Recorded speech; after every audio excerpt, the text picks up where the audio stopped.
In 2010, a big conference was held called Gender Mainstreaming, Justice for All. There was the need to implement gender-responsive budgeting within the states. And so there was lobbying from YB Lydia with the CM, and finally this state machinery registered in November 2011. PWDC finally took off on January the 2nd, 2012.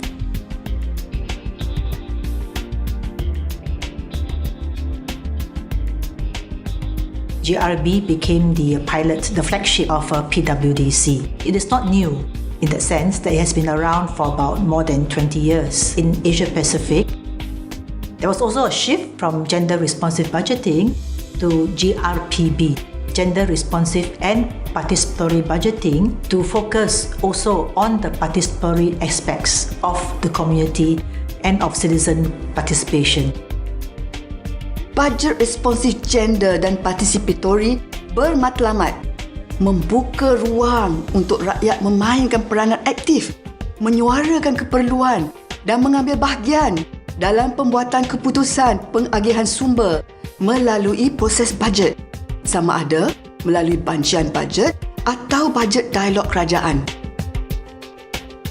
Pada permulaan projek GRPB ni, kita melawat ke komuniti yang terpilih lah. Tujuannya adalah untuk kita buat pemetaan komuniti. Kita melawat persatuan penduduk, kita identifikasikan orang-orang di situ untuk mendapatkan sedikit maklumat sebelum kita menjalankan projek GRPB lah. Selepas tu, kami mewar-warkan tentang projek GRPB kepada penduduk supaya mereka dapat maklumat dan mengetahui bahawa projek GRPB akan berjalan di kawasan mereka.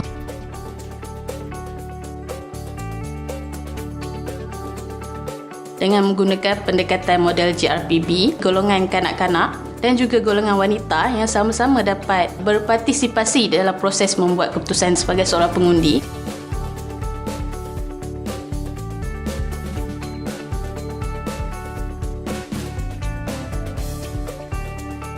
Di PPR Rambangan, projek yang menang melalui 4 fasa itu adalah Taman Rekreasi. Penduduk merasakan puas kerana mereka mendapat apa yang mereka perlukan berbanding dengan PBT mungkin memberikan sesuatu yang mereka tidak perlukan dan tidak digunakan dengan sebaiknya.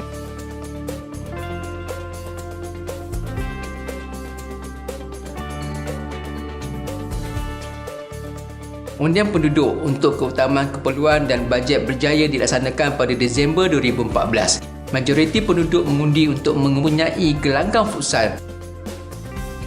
Pejabat daerah Seberang Perak Selatan turut membaik pulih kawasan berguna kampus Sungai Cenaam.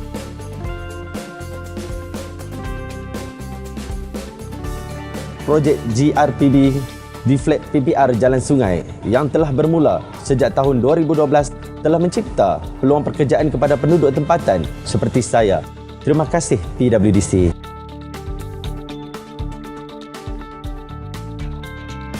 Kewujudan community contract kebersihan ini telah membuat kami lebih menghargai tempat tinggal kami kerana pekerja datang dari kalangan penduduk sendiri. Melalui proses GRPB ini, kami pemimpin tempatan merasakan fungsi dan tanggungjawab lebih jelas dan pemahaman lebih luas. Kami penduduk kampung Sungai Cenaam rasa cukup dihargai apabila melalui GRPB kami dapat menyuarakan pendapat sebelum projek pembangunan ingin dilaksanakan di sini.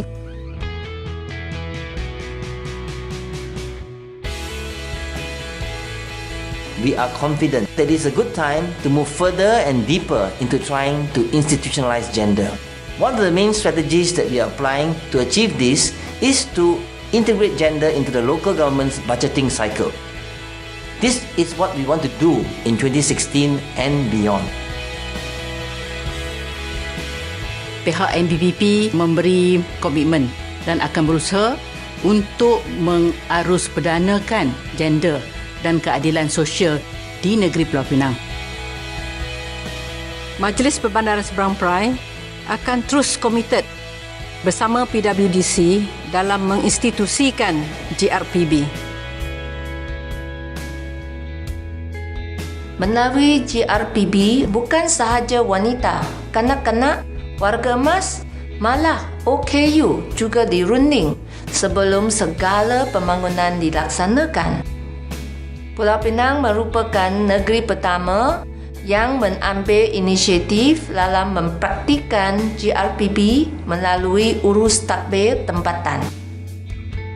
Kejayaan utama GRPB di Pulau Pinang ialah apabila ia mendapat anugerah khas dalam persidangan International Observatory on Participatory Democracy tahun 2014. Pulau Pinang komited meneruskan usaha baik ini dan mengembangkannya lagi di semua peringkat kerana ia sebahagian dari hasrat kerajaan negeri untuk menjadi Pulau Pinang yang bersih, hijau, selamat dan sihat.